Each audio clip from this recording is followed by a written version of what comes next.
A neighbor sent me a video. My wife's boyfriend was beating my son while she stood there laughing.He sneered, "Your dad's too weak to stop me. Call him. Let him hear you cry. He's 1,000 miles away." My son sobbed over the phone. I answered quietly, "Son, Daddy's on his way, and he's not coming alone." I took emergency leave and caught the first flight home. My wife's boyfriend froze when he saw who I arrived with. Can you imagine the gut-wrenching feeling of being thousands of miles away, completely helpless, when you see a video of your own son being brutalized in your home, and your wife is standing right there laughing? That's not a nightmare. That was my reality, and it plunged me into a darkness I never knew existed, igniting a primal rage that changed everything. For 5 years, I, Austin Cahill, had been living on the Poseidon 7 oil platform out in the vast, endless Gulf of Mexico.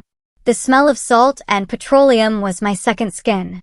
At 35, I was the guy who kept his cool when things hit the fan, whether it was a hurricane or equipment failure. My job was tough, 15-hour days, one of the most dangerous gigs in America, but it was for my family. It was for Liam. One evening, I video called my 8-year-old son, Liam. I checked my watch, 7 p.m. their time. He should have been finishing dinner. The connection was grainy, but I saw his face. Something was off. His smile was forced, his eyes darting. "Hey, champ. How was school?" I asked. "Fine," he whispered, "just fine." He dismissed his science project, mumbled something about his mom, and then the call ended abruptly. My instincts, honed from years in dangerous situations, screamed at me. Something was very, very wrong. I immediately texted Vivian Hancock, our neighbor, a retired school teacher in her 60s who'd always looked out for Liam. "Everything okay with Liam?" I asked. The 3 dots appeared, vanished, reappeared. Then her text, "Call me when you can. It's important." My jaw tightened. I had 2 more days on the rig. 2 more days until I flew home. I found a quiet corner of the platform and called her. "Austin," Vivian began, her voice cautious. "I wasn't sure if I should say anything, but there's been a man around your house a lot lately. When Darlene's there with Liam." My heart hammered. "What kind of man?" I asked, my voice dangerously even. "He's there most afternoons now. Sometimes overnight. And Austin, I don't like the way he acts with Liam." The boy seemed scared. My grip on the phone tightened. My marriage to Darlene had been strained for a year, the distance, her resentment about my job. But I'd convinced myself we could fix it for Liam. "Have you seen anything specific?" I pressed, fighting to keep the rising anger out of my tone. "Not exactly, but maybe I should keep a closer eye on things." "Please," I urged, "and Vivian, if anything happens, anything at all, you call me immediately. I don't care what time it is." Back in my utilitarian quarters, pictures of Liam covered one wall. His first day of school, him holding a fish we'd caught. There was one photo of Darlene from our wedding 7 years ago. She was 23, beautiful, vibrant. I'd just gotten the offshore job, triple my old salary. The plan, work 5 years, save, then a desk job, a house, siblings for Liam. But somewhere, Darlene had stopped believing. Her resentment grew. "Must be nice to escape to the middle of the ocean," she'd sneer. I'd try to explain 15-hour days weren't an escape, but the words never landed. I tried to quit twice. "We need the money," she'd say, "just 1 more year." Staring at that wedding photo, I wondered if I'd been a fool. My phone buzzed again.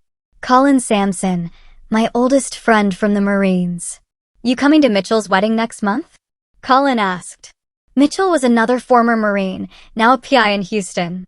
"Wouldn't miss it," I texted back, not mentioning the churning dread in my stomach. Not yet.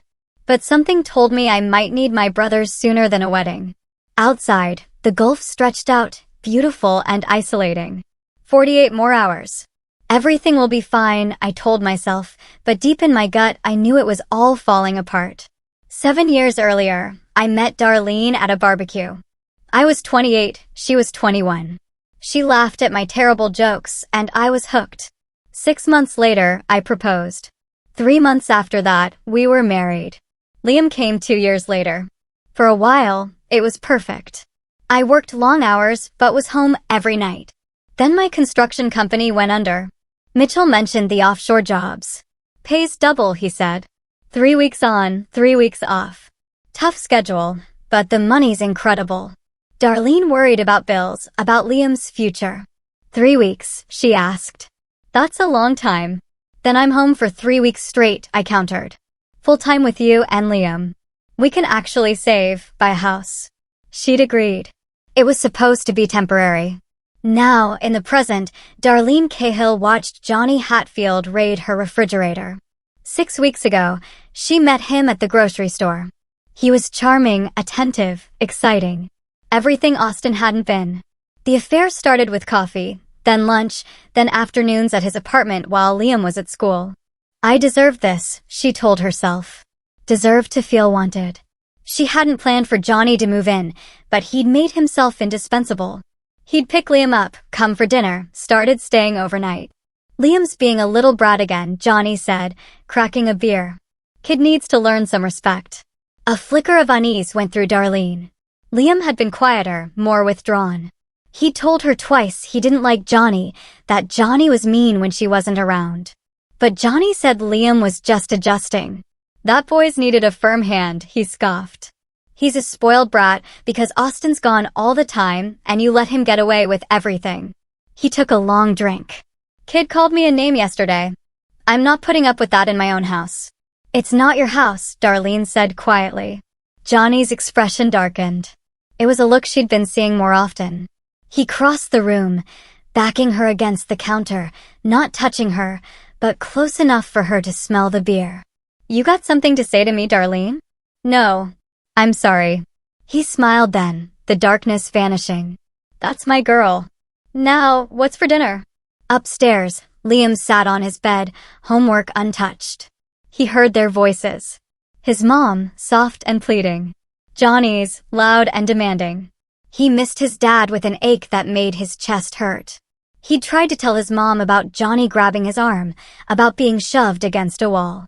But she always had an excuse. He's just being playful. You probably misunderstood. Give him a chance. For more days until Dad came home. He counted them like a prisoner. 2 days later, the incident. I was in a safety briefing when my phone vibrated. An unknown number. I almost ignored it, but something made me open it. It was a video from Vivian Hancock. My blood went cold. The footage was from Vivian's second-floor window, looking into my backyard. Liam was there, holding a baseball. A man I didn't recognize, Johnny, was yelling, his face twisted with rage. I told you to put that ing thing away. Johnny's voice was clear, even through the window. You think you can just ignore me? I was just playing, Liam said, his voice small and scared. What happened next, I'll replay in my mind for the rest of my life. Johnny grabbed Liam by the shirt, lifted him off his feet, then backhanded him across the face. Liam crumpled to the ground, sobbing. Then Darlene appeared, walking out the back door. I waited for her to intervene, to protect our son. Instead, she laughed. Maybe that'll teach you to listen, she slurred, her voice thick from afternoon drinking. Your dad's too weak to do anything about it anyway. Johnny yanked Liam up by his hair. Call him. Call your daddy. Let him hear you cry. He's 1,000 miles away, ain't he? What's he going to do? Through tears, Liam fumbled with the flip phone I'd given him for emergencies. My phone rang. I answered immediately, stepping away from the briefing. Dad. Liam's voice was broken, hitching with sobs. Dad, I said, my voice eerily calm despite the volcanic rage consuming me. Daddy's pulling up now with friends. You hear me? I'm coming home right now. I heard Johnny laugh in the background. Yeah, right? Daddy's gonna save you from 1,000 miles away. Put him on, I said quietly. Dad, please put him on the phone, Liam. No. There was shuffling. Then Johnny's voice, cocky and amused. Yeah. You got about 6 hours, I said. I'd start running. Johnny laughed. Oh, I'm real scared. What are you gonna do, sailor boy? You put your hands on my son, I growled. You'll find out exactly what I'm going to do. I ended the call and dialed my supervisor. Family emergency. I need emergency evac now. Austin, the next helicopter isn't until. Radio the Coast Guard if you have to. My son is in danger. I'm leaving this platform in the next 30 minutes. One way or another. My supervisor heard something in my voice, something cold and final. I'll make the calls. Next, I dialed Colin. I need you and Mitchell in Houston tonight. My address. And Colin, bring what we talked about keeping for emergencies. What's happening? He asked. Someone hurt my son, and I'm going to make sure it never happens again. We'll be there. I packed my duffel in under 3 minutes. As the emergency helicopter lifted off, I watched the Gulf recede. I'd been calm on the phone with Liam because that's what he needed. But inside, I was a man transformed. 8 years in the Marines, 3 tours, Iraq, Afghanistan. I'd learned to stay cool under fire, to protect those who couldn't protect themselves. I'd left that life to be a father, not a soldier. But Johnny Hatfield had made a critical mistake. He'd threatened my family. The man I'd buried beneath responsibility and civilian life was rising to the surface. You okay, sir? The pilot asked. I stared straight ahead, jaw set. I will be. The charter flight from the Gulf Coast to Houston took 3 hours. I spent every minute planning. I texted Colin and Mitchell the video Vivian sent. Their responses were immediate and identical. We're with you. Whatever you need. I also called my lawyer, a guy Mitchell knew who specialized in family law. After watching the video, he was blunt. This is child abuse caught on camera. You've got grounds for emergency custody, restraining orders, the works. But Austin, if you go to that house and do something stupid, it hurts your case. Let me handle it legally. I will, I lied. Just have the paperwork ready. I wasn't going to do anything illegal. Not exactly. But Johnny Hatfield was going to understand the magnitude of his mistake. I landed in Houston at 11:30 p.m. Colin and Mitchell were waiting. Colin, built like a linebacker, looked exactly like he had in the Marines.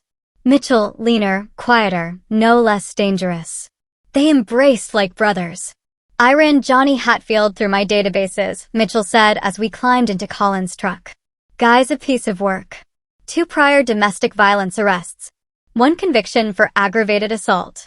Beat up his girlfriend's brother. Works as a freelance mechanic, but his income doesn't match his spending. I'm guessing he's dealing or running scams. Any warrants? I asked. Not active, but he missed a court date for a traffic violation last month. It's minor, but it's something. What's the plan? Colin asked. I stared out the window at the dark Houston suburbs. We show up. We get Liam somewhere safe. Then we have a conversation with Johnny about consequences. And Darlene? Mitchell asked carefully. My knuckles went white. My wife, the woman I'd loved for 7 years, had stood there laughing while our son got hit. That betrayal cut deeper than anything Johnny had done. Darlene made her choice. Right now, I focus on Liam. The rest we'll figure out. We pulled up to my house at 12:47 a.m. A modest 3-bedroom. I'd been proud of it once. Now it felt tainted. The lights were off except for a dim glow from the living room. Probably the TV. Johnny's black Dodge Charger sat in the driveway like it belonged. Vivian's light is on, Colin noted. I texted her, I'm here. Is Liam okay?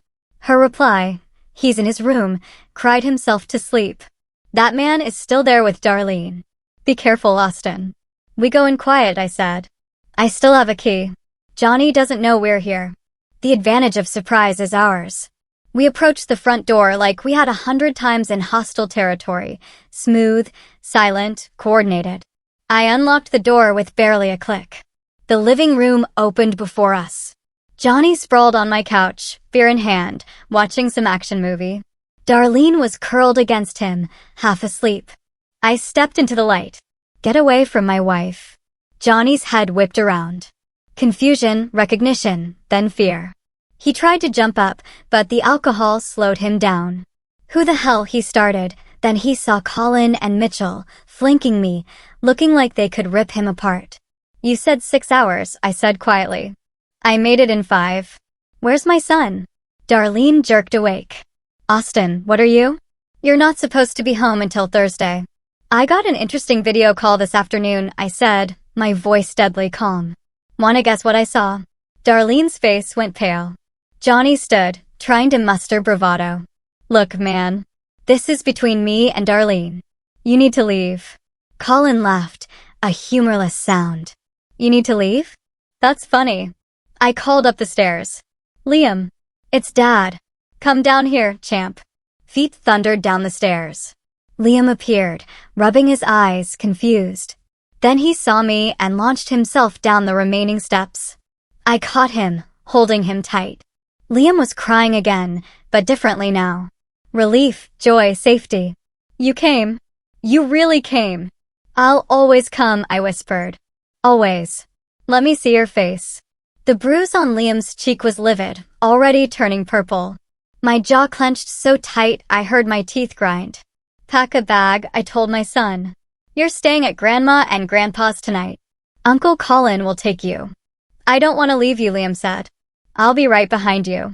I promise. But I need to talk to your mother first.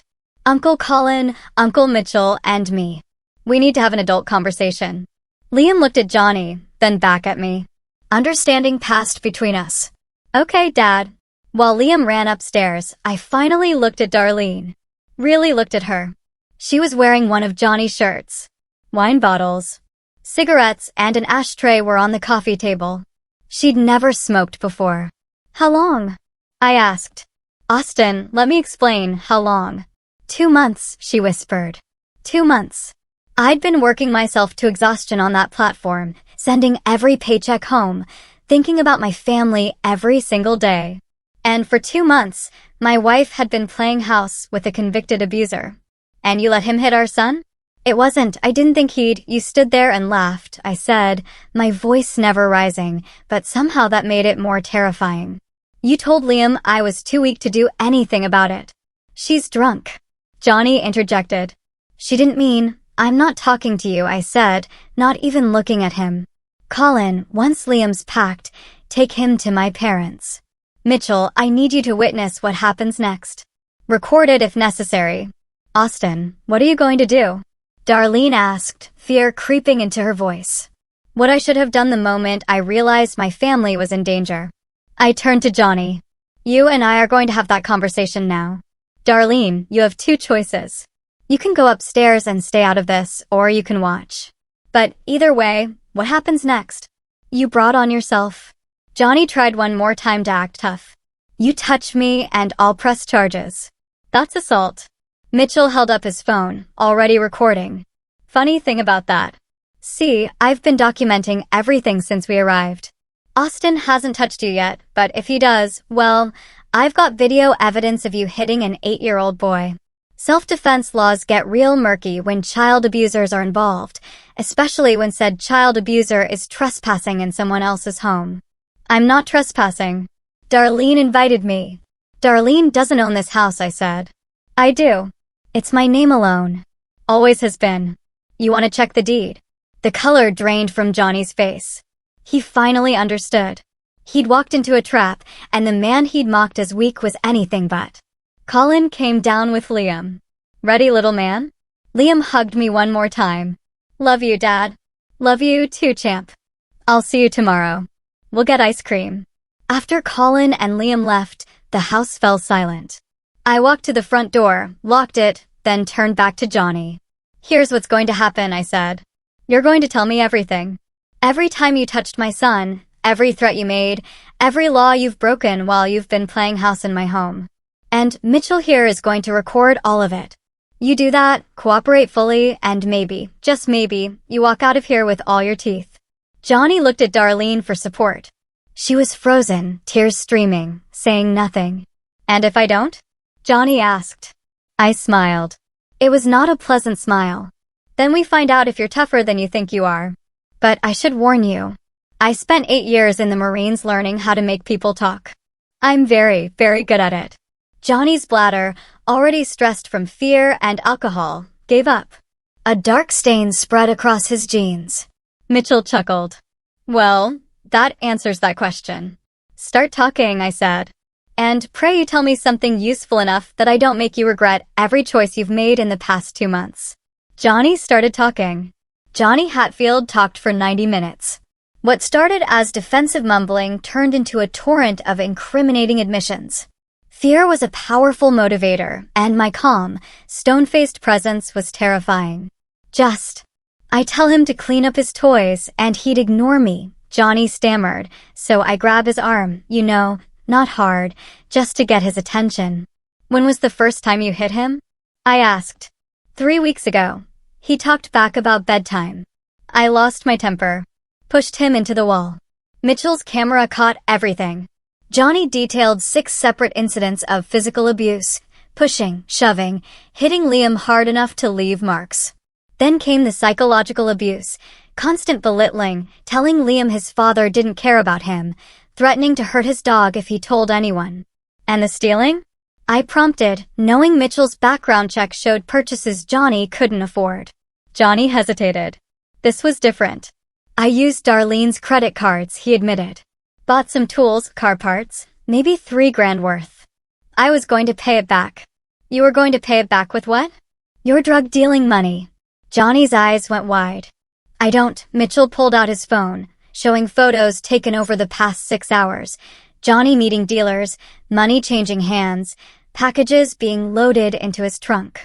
I've got enough here to send you away for 5 to 10, Mitchell said casually. Dealing within 1,000 yards of a school zone is a felony. And guess what's 3 blocks from his house? Johnny was sweating profusely now. What do you want from me? The truth, I said. All of it. And then you're going to help me make this right. What I learned was devastating. Johnny hadn't just abused Liam. He'd systematically isolated him, trying to turn him against me. He'd been draining our family finances, and most shockingly, he'd bragged to friends about taking over my life. There's a guy, Johnny said, voice barely a whisper. Tomas Kramer. He was interested in buying some information I had. What information? About the oil platforms, security schedules, layouts. When managers were on leave. Which platforms were least secure? Johnny looked up at me. I told him I could get it through you. Through Darlene. The temperature in the room dropped 10 degrees. You were planning industrial espionage? Sabotage. I didn't know what he wanted it for. He just offered good money. I looked at Mitchell, who was already texting someone. That's Homeland Security territory, Mitchell said. I know a contact at FBI Houston who'll want to hear about this. Darlene, who'd been silent, finally spoke. Austin, I didn't know about any of that. The drugs, the stealing, the other stuff, I didn't know. But you knew he was hurting Liam, I said, my eyes meeting hers for the first time. And you did nothing. I thought he was just being firm, setting boundaries. You were never here, and I needed help. Stop. My voice cracked like a whip. Don't you dare make this about me being gone. I was working to provide for this family. You could have called me anytime. Instead, you brought a monster into our home and let him terrorize our son. Darlene crumpled, sliding down the wall, sobbing.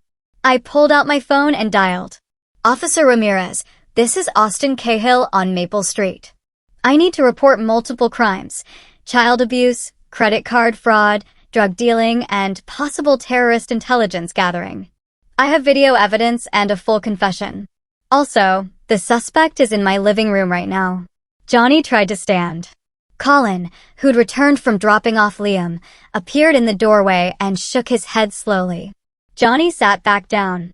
The police arrived 12 minutes later. 2 patrol cars initially, then 3 more, plus a detective, after hearing about the drugs and potential terrorism. Detective Gregory Flowers was skeptical, but the evidence Mitchell and I presented was overwhelming. Mr. Cahill, Flowers said, I'm going to need you and your friends to come down to the station tomorrow for formal statements, but I'll tell you right now, this is one of the clearest cases I've seen. Between the video evidence and his recorded confession, Mr. Hatfield is looking at multiple felonies. Johnny was handcuffed. As he passed me, he tried one last bit of bravado. You're going to regret this. I leaned in close. No, you're going to regret ever looking at my family. And here's the thing, Johnny. I'm just getting started. That confession? That's just the beginning. I'm going to make sure everyone you know sees what kind of coward hits 8-year-olds. I'm going to make sure your name is synonymous with weakness and shame. You want to take over my life? Congratulations. Now, I'm going to dismantle yours. Johnny's last shred of composure broke. He was crying as the officers put him in the patrol car. After they left, I turned to Darlene. She was still on the floor, mascara streaking her face, broken and small. I've already contacted a lawyer, I said. First thing tomorrow, I'm filing for emergency custody and divorce. You'll get supervised visitation if, and only if, you complete substance abuse counseling and parenting classes. You'll also be investigated for child endangerment. Austin, please. 7 years, I said. 7 years I loved you. I worked myself to the bone for you, for Liam, for this family. And you destroyed it. For what? For him. I was lonely, she sobbed. I was so lonely. So was I said. The difference is I stayed faithful. I stayed committed. I kept my vows. I headed for the door. I'll be at my parents' house. Don't contact me directly. All communication goes through lawyers now. What about my stuff? Mitchell will supervise you packing tomorrow. You have until Friday to remove your belongings. After that, the locks change. As I walked out into the pre-dawn darkness, Colin and Mitchell flanking me, I felt something I hadn't expected. Not triumph, but emptiness. I'd won the first battle, but the war was far from over. And Liam, my brave, scared little boy, would carry these scars for a long time. You did good in there, Colin said. Kept your head, got everything documented. Johnny's going away. Mitchell added, between the abuse, the drugs, and that terrorism angle, he's looking at federal charges on top of state charges. Could be 20 years minimum. I stared out the window. It's not enough. Liam's going to have nightmares. Trust issues. He's going to wonder why his mother didn't protect him. So, we help him heal, Colin said simply. That's what fathers do, what brothers do. We help him heal. And we make damn sure nothing like this ever happens again. We pulled up to my parents' house. My father, Peter, a retired firefighter, tough as nails, was on the porch despite the late hour. Liam's asleep in your old room, he said, his weathered face cracking into a relieved smile. Cried for about an hour, then exhausted himself. Your mother's with him. I hugged my father, something I hadn't done since I was a teenager. Thanks, Dad. That man who hurt my grandson, he in custody? He is. Good, because I was about 5 minutes from going over there myself. My mother, Kathy, emerged from the bedroom around 4 a.m. He's sleeping peacefully now, she said, kissing my head. My brave boy. Both of you. I failed, Mom, I said quietly. I should have seen this coming. No, Kathy said firmly. You trusted your wife. That's not failure. That's love. She failed you both. But you're here now and you're fighting for him. That's what matters. As the sun rose, I made a list. Custody hearing, divorce, changing locks, finances, Liam's school, and counselor. Daunting. But I'd managed offshore oil platforms in Category 3 hurricanes. I'd led Marines through combat zones. I could handle this. My phone buzzed. A text from Vivian Hancock. I've been documenting everything for weeks. Times, dates, photos. If you need it for court, it's yours. That boy deserves better. I texted back my thanks, then added her to my witness list. Around me, my family and brothers made calls, pulled strings, activated their networks. Colin knew a child psychologist. Mitchell knew judges and social workers. Peter knew everyone in the neighborhood. By the time Liam woke up, I had the foundation of a plan. Not just to protect my son, but to ensure justice was served so thoroughly that Johnny Hatfield would regret ever hearing the name Cahill. Liam appeared, small and uncertain. When he saw me, his face lit up. You're really here, he asked. I thought maybe I dreamed it. I scooped him up. I'm here. I'm not leaving again. Never like before. Promise. Promise? I promise. How about that ice cream I mentioned? For the first time in what felt like forever, Liam smiled. A real, genuine smile. As we headed out for breakfast, my phone rang. Detective Flowers. Mr. Cahill. We ran Johnny Hatfield's name through the system more thoroughly.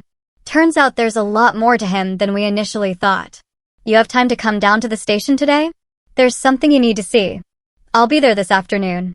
Good. Because what we found, this is bigger than child abuse. A lot bigger. I hung up, my expression grim. Whatever Detective Flowers had discovered, it was going to change everything. But right now, my son needed breakfast and reassurance.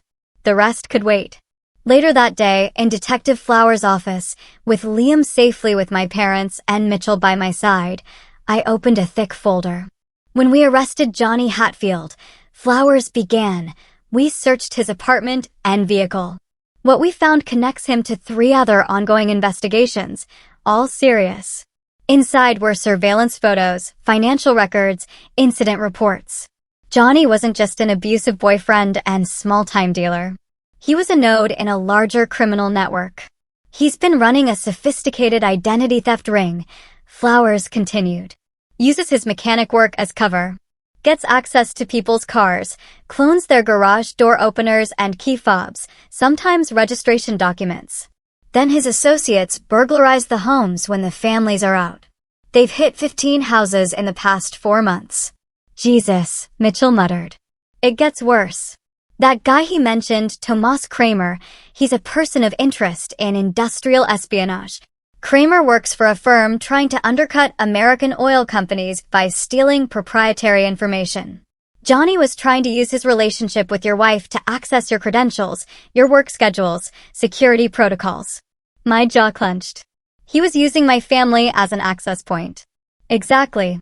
And when we picked up Kramer this morning, he mentioned something else. Johnny had been planning to escalate. There was talk of staging an accident for you. Something on the oil platform that would look natural, but clear you out of the picture permanently.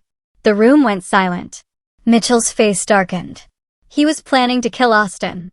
We're still gathering evidence, but the communications we intercepted suggest yes. Get rid of the husband. Console the widow. Take over completely. Johnny had massive gambling debts. Over $60,000 owed to some very bad people. Your life insurance policy would have solved that problem. Ice in my veins. I'd spent 2 months worrying about my marriage while Johnny Hatfield was literally planning my murder. What about Darlene? Was she involved? Flowers shook his head. From what we can tell, no. She was a victim, too, in her way. Johnny targeted her specifically because she was vulnerable, isolated, resentful, lonely. Classic predator behavior. But she wasn't part of the criminal enterprise. That doesn't excuse what she did to Liam, I said flatly. No, it doesn't. Child Protective Services is opening an investigation. She'll face consequences. Flowers slid another document across. Several of Johnny's victims want to press civil charges. They're organizing a class action lawsuit. Your lawyer suggested you might want to join. Between the credit card fraud, the theft of your credentials, and the emotional damages to Liam, you've got grounds. Mitchell leaned forward. What's the criminal case looking like? Multiple felonies across state and federal jurisdiction. Child abuse, drug trafficking, identity theft, credit card fraud, conspiracy to commit murder, and now industrial espionage. The DA is pushing for the maximum.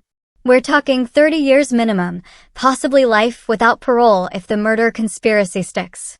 I absorbed this. 30 years. Johnny would be in his late 50s before he saw freedom. It should have felt like victory, but mostly I just felt tired. There's one more thing, Flowers said. We found burner phones with communications between Johnny and several other men. They're planning something, possibly targeting other families similar to yours. Oil workers, military families on deployment, long-haul truckers. Anyone with a primary breadwinner gone for extended periods. They see them as easy marks. You need to stop them, I said immediately. We are, but it would help if you could identify any other families in your neighborhood or workplace who might fit the profile. Warn them. Help us catch these guys before they hurt anyone else. I thought about my platform crew. How many had spouses back home? Kids?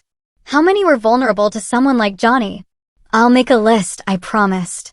And I'll reach out to my company's security office. If this is industrial espionage, they need to know. After leaving the police station, Mitchell and I grabbed lunch. I pushed my food around. You thinking about Darlene? Mitchell asked. Thinking about how I missed it all, I admitted. The signs must have been there. Liam tried to tell me. Vivian tried to warn me. But I was so focused on work, on making money, on building our future that I didn't see our present falling apart. That's not on you, brother. Darlene made her choices. Johnny's a predator. That's what they do. But my son paid the price for my absence. I met Mitchell's eyes. That ends now. I'm done with offshore work. I don't care if I have to take a pay cut. I'm not leaving Liam again. Good call. And Austin, you're handling this the right way. Smart, controlled, legal. Some guys in your position would have killed Johnny last night. You got evidence instead. That's going to matter when the custody hearing happens. My phone rang. Patricia Flynn, my lawyer, sharp, with a reputation for destroying bad parents in court. Austin, we're on the docket for Thursday, she said. Emergency custody hearing. The judge saw the video evidence and CPS reports. I'm 99% certain we'll get temporary full custody with supervised visitation only for Darlene. Maybe not even that if she doesn't start cooperating. What about the house? Legally yours. She has no claim to it. I've already filed the restraining order. She can remove her personal belongings under police supervision, but she cannot enter the property otherwise. I'm also pursuing charges for child endangerment. The DA is on board. Thank you, Patricia. Don't thank me yet. Darlene hired Bob Maloney. I winced. Maloney was a bottom-feeder lawyer. Let him come, I said. We have video evidence of her laughing while our son got hit. She can hire Clarence Darrow himself, and it won't matter. After hanging up, I headed to my parents' house. Liam was in the backyard with my dad, throwing a baseball. The bruise on his face was still visible, but he was smiling. That smile was worth more than any legal victory. Dad, Liam called out. Grandpa's teaching me curveball. Don't hurt your arm, champ. I called back, settling on the porch next to my mother. Kathy watched Liam with a mixture of love and sadness. He had a nightmare during his nap. Called out for you. I'm here now. But for how long? Kathy asked gently. Austin, I know you want to provide, but that boy needs his father present more than he needs a big house or fancy things. I know, Mom. I've already decided. I'm transferring to office work. It'll be less money, but I'll be home every night. Kathy squeezed my hand. Good. Because that little boy out there, he's your real treasure, not oil or money or anything else. That evening, I got an unexpected call from Jesus Singleton, my supervisor on the platform. Austin, I heard what happened. HR filled me in. First, I'm sorry. Second, your job is safe. Take all the time you need. Third, we're making changes. This industrial espionage thing has the whole company in an uproar. Security is being overhauled, and we're implementing new policies for family support. I appreciate that, Jesus, but I've made a decision. I'm coming off offshore rotation. I need to be home with my son. I figured you'd say that. I already talked to the Houston office. They need a safety compliance manager. Desk job, Monday through Friday. Good benefits. 20% pay cut from what you make now, but you're home every night. Interested? A weight lifted. Very interested. Good. You can start in 2 weeks. Use the time to get your family situation sorted. And Austin, you're one of the best managers I've ever worked with. Any company would be lucky to have you. After dinner, my dad grilled burgers. I tucked Liam into bed in my old childhood room. The walls still had posters of the baseball players I idolized as a kid. Dad, Liam asked sleepily, are you going to leave again? Back to the ocean. Not like before, I promised. I'm going to work in an office here in Houston. I'll be home for dinner every night. Really? Really? I made a big mistake, buddy. I thought providing for you meant being away. But you need me here, so I'm staying. Liam hugged me tight. I love you, Dad. Love you too, champ. As Liam drifted off, I sat by the bed, watching him sleep. The peaceful expression on his face was something I hadn't seen in months. Tomorrow there would be more battles, lawyers, court hearings, difficult conversations. But tonight, my son was safe, and that's all that mattered. My phone buzzed. A text from Colin. Just got word. FBI picked up 3 more guys connected to Johnny's ring. You might have stopped something big. I replied, just protecting my family. But if we help protect others too, that's good. Before sleeping, I called Vivian Hancock. Thank you, I said simply. for watching out for Liam, for sending that video. You probably saved his life. That sweet boy deserved better than what he was getting, Vivian said. I'm just glad you came home when you did. Some men wouldn't have. Any man who wouldn't protect his child isn't much of a man. Well, if you need anything, meals, babysitting, someone to testify in court, you call me. I mean it. I smiled. Actually, there's one thing. When this is all over, Liam and I would like to take you to dinner to thank you properly. I like that very much. As I finally laid down on my parents' couch, I thought about the past 72 hours. I'd gone from a video call on an oil rig to dismantling a criminal enterprise. My marriage was over. My life was completely changed. But Liam was safe. And in the end, that's all that really mattered. Though I knew this wasn't finished. Not by a long shot. Johnny Hatfield had allies, debts, and connections. And men like that didn't go down quietly. I would be ready. The custody hearing on Thursday was mercifully brief. Judge Miranda Grimes reviewed the evidence, video recordings, Johnny's confession, police reports, CPS evaluations, and Vivian Hancock's detailed witness statement. Her face hardened with every page. Mrs. Cahill, Judge Grimes said, looking directly at Darlene, I've been on the bench for 15 years. I've seen a lot of bad parenting. But watching a mother laugh while her child is assaulted. She shook her head. I'm granting Mr. Cahill temporary full custody. Your visitation is supervised only pending completion of substance abuse treatment, parenting classes, and psychological evaluation. Do you understand, Darlene? Darlene, haggard and broken, nodded. Her lawyer, Bob Maloney, tried to object, but Judge Grimes shut him down. Mr. Maloney, your client permitted a convicted domestic abuser to assault her child. She's lucky she's not in jail herself. Save your arguments for someone who might care. I felt Liam's hand slip into mine. He'd been allowed to attend, old enough to express his preference, young enough that the judge had been gentle. When asked if he felt safe with his father, Liam answered clearly, Dad's the only one who makes me feel safe. Outside the courthouse, Patricia Flynn was triumphant. That one went exactly as expected. Now the divorce will take longer, but the custody battle is essentially over. She'll have to prove significant rehabilitation to get even partial custody back.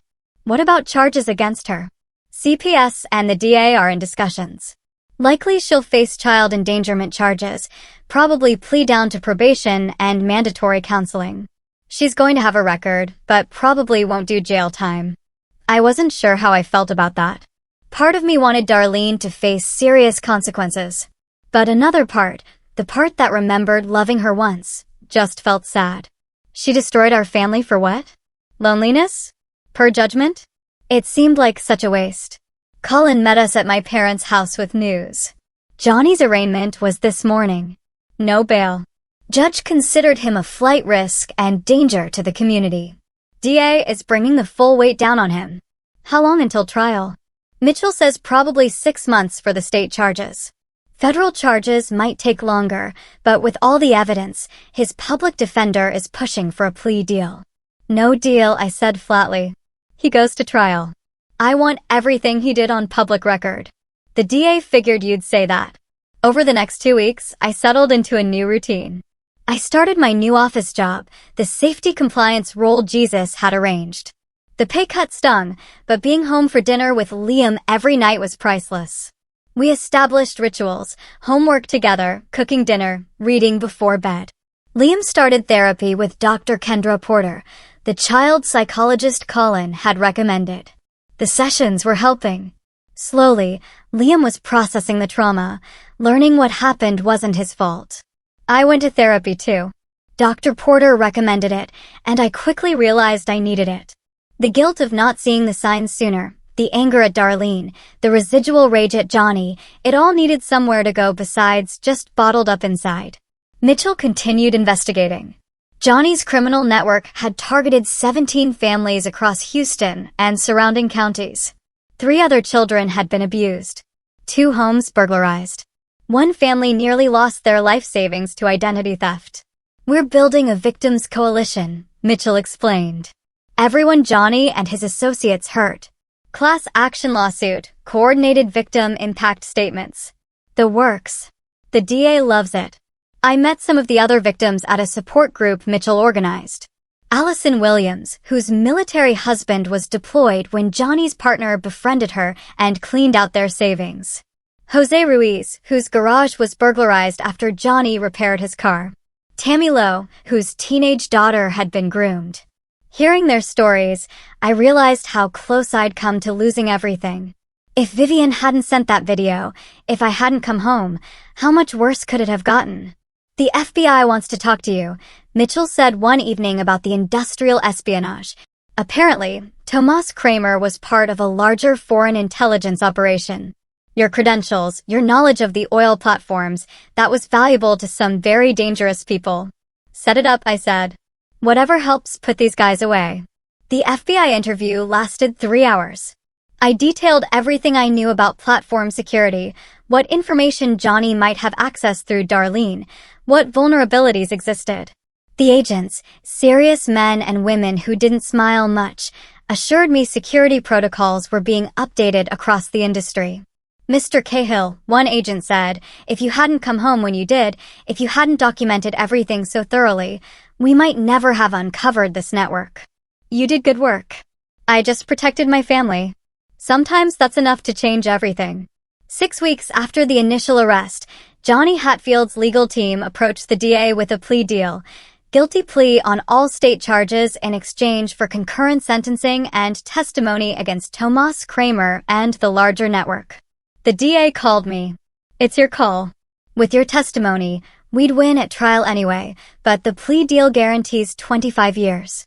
With his record, he won't get parole, and his testimony could take down bigger fish. I thought about it. A trial would mean Liam testifying, reliving everything. Months of delays, stress, constant reminders. What does Liam's therapist say? Dr. Porter thinks avoiding trial would be better for Liam's recovery, less re-traumatization. Then take the deal.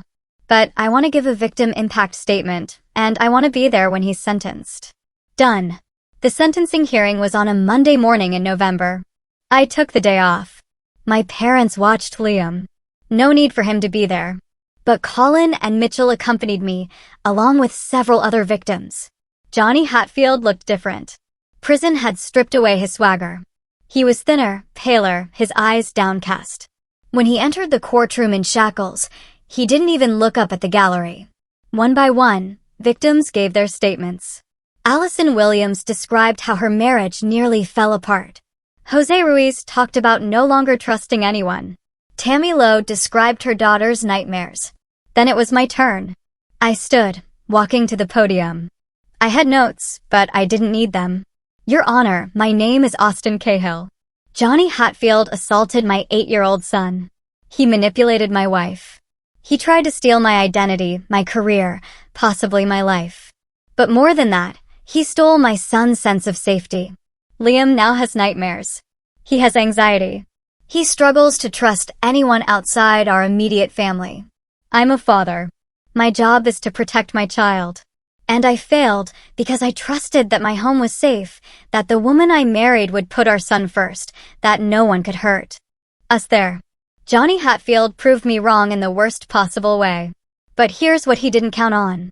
Families are stronger than predators. Love is stronger than manipulation. And justice, when it finally comes, is patient and thorough. I don't want revenge. I want my son to heal. I want other families to be safe. And I want Johnny Hatfield to spend a very long time thinking about the lives he destroyed, the children he hurt, and the fact that all of it, was for nothing. He gained nothing, lost everything, and that's exactly what he deserves. I returned to my seat. Judge Grimes reviewed the plea agreement, the evidence, and the sentencing guidelines. Mr. Hatfield, she said, I've rarely seen such a complete pattern of predatory behavior. You targeted vulnerable families. You abused children. You stole. You dealt drugs. You conspired with foreign agents. The plea agreement before me calls for 25 years. I'm accepting it with the following conditions. No parole eligibility for 20 years. Upon release, You will be registered as a child abuser, restricted from contact with minors, and under supervised probation for life. You will also pay restitution totaling $187,000 to your victims. She leaned forward. And Mr. Hatfield, if you ever come near any of these families again, I will personally ensure you spend the rest of your natural life in prison. Do you understand? Johnny's voice was barely a whisper. Yes, Your Honor. 25 years. Concurrent with federal charges. Bailiff removed him. As Johnny was led away, he glanced once at me. There was no defiance left. No tough guy posturing. Just fear. Outside the courthouse, I felt a weight lift. It wasn't closure. There was still the divorce to finalize, years of Liam's healing ahead, the ongoing task of rebuilding our lives. But this chapter was done. Mitchell clapped me on the shoulder. You did it, brother. Got justice for your son. We did it, I corrected. Couldn't have done it without you and Colin. That's what brothers are for. My phone buzzed. A text from Liam. Did it go okay, Dad? I typed back, it went perfectly, champ. Justice won. See you at dinner. Liam's reply, love you, Dad. Love you too. As I drove home, I thought about the past 2 months. I'd lost a marriage but saved my son. I'd taken a pay cut but gained presence. I'd faced down a predator and won. And most importantly, Liam was healing. Slowly, with therapy and love and stability, the nightmares were becoming less frequent. The smiles were becoming more genuine. The trust was being rebuilt. That evening, Liam and I made spaghetti together, his favorite. We ate at the kitchen table, talking about his day at school, about the science fair project we were building, about the weekend camping trip we had planned. Normal life. Regular moments. The things I had taken for granted before. Never again. As Liam headed upstairs to brush his teeth, I cleaned up the kitchen. Through the window, I could see Vivian Hancock in her yard. I made a mental note to invite her over for dinner soon. She'd been instrumental in saving Liam. Family by choice, if not by blood. Dad, Liam called from upstairs. Can we read 2 chapters tonight? Sure, champ. I headed upstairs, my heart full. The battle was won. The predator was caged. And most importantly, my son was safe, healing, and loved. The future stretched ahead, uncertain, but hopeful. And for Austin Cahill, that was more than enough. 6 months later, spring arrived in Houston. I stood in the backyard of our house, which I'd kept and refinanced, watching Liam play catch with Colin's teenage son.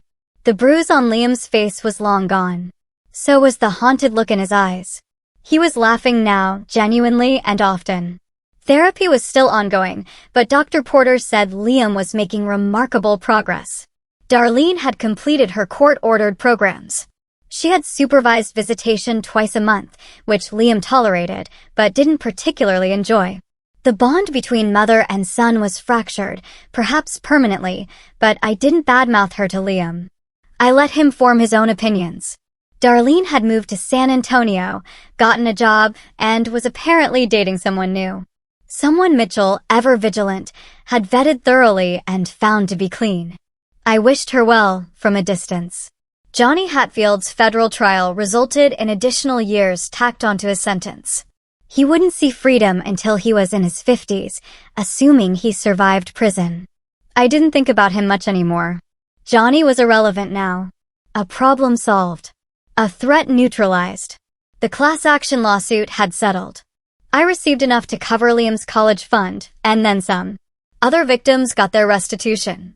It wasn't enough to undo the damage, but it helped. My new job was going well. I'd been promoted to Regional Safety Director, a role that sometimes required travel, but always brought me home within 24 hours. Liam came first, always. Dad, look. Liam shouted, making a diving catch. Did you see that? I saw it. You're getting good, champ. Vivian Hancock emerged from her house with a plate of her famous cookies. She'd become like a grandmother to Liam. How's my favorite boy? She asked. Great. Dad says we can go camping next weekend. Well, you'll have to tell me all about it when you get back. As the sun set, painting the sky in shades of orange and pink, I felt something I hadn't felt in a long time. Peace. Not perfect. There were still challenges, still difficult days when Liam had nightmares or questions about why his mom had failed him. But we were healing together, building a new life on the ruins of the old one. Mitchell stopped by with groceries for a cookout. Colin arrived with his family. Even Jesus, my boss, dropped in with his wife. The backyard filled with laughter and conversation, with the smell of grilling meat and the sound of children playing. This was family. Not just blood, but bonds forged through shared struggle and unwavering support. As I flipped burgers, Liam came up and hugged me from behind. "You okay, champ?" I asked. "Yeah, just wanted to say thanks." "For what?" "For coming home. For keeping your promise. For everything." I turned, kneeling to look Liam in the eye. "Buddy, you never have to thank me for that. You, my son. Protecting you, loving you, being here for you. That's not something you thank me for. That's just what fathers do." Liam nodded, smiling. Then he ran off to join the other kids. I watched him go. This resilient little boy who'd survived so much. Liam would be okay. We would be okay. The worst was behind us. And if any threat ever came for my family again, Austin Cahill would be ready. Always vigilant, always protecting, always there. Because that's what real fathers do. What would you have done in my place when you saw that video? Have you ever had to fight for your family like this? Tell me what you think in the comments below. I really want to know.